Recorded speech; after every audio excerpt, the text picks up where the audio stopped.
Les aides aux entreprises dans le viseur du gouvernement, sans trop de détails pour le moment. Effectivement, et justement, voici un rapport qui permettra peut-être à l'exécutif de trancher sur le sujet. Ce matin sur BFM Business, nous vous dévoilons une note de France Stratégie qui décortique toutes les aides aux entreprises, même si faire un tableau très précis n'est pas facile.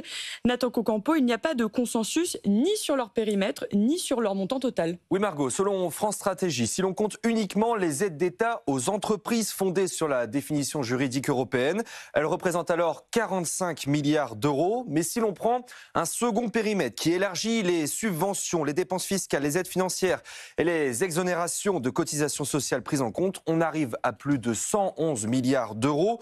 Mais ce calcul exclut encore 70 milliards de réduction générale de cotisations sociales qui s'appliquent à toutes les entreprises, mais aussi les aides en provenance des collectivités locales, 7 milliards d'euros, ou encore les aides européennes, 10 milliards. La fourchette va donc de 45 milliards d'euros à plus de 200 milliards d'euros selon le périmètre choisi. Oui, elle est très large en effet. Dans le détail, quels sont les plus gros dispositifs d'aide aux entreprises, Nathan? On a d'abord, Sandra, les exonérations de cotisations sociales qui représentent plus de 73 milliards d'euros. Les dépenses fiscales ensuite, comme le crédit d'impôt recherche, le crédit d'impôt pour la compétitivité et l'emploi, 52 milliards d'euros. Les subventions budgétaires telles que l'aide à l'embauche des apprentis, 39 milliards. Les aides financières, PGE, participation, garantie, 17 milliards. Enfin, certains dispositifs qui ne sont pas reconnus comme des aides, mais qui sont aussi très coûteux.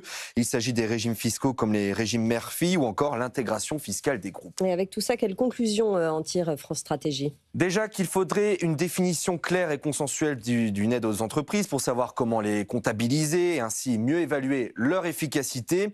Il faudrait donc aussi une réflexion au niveau européen sur le périmètre de ces aides. On l'a vu, si l'on regarde uniquement celles en conformité avec les règles juridiques européennes, on est assez loin finalement de la réalité.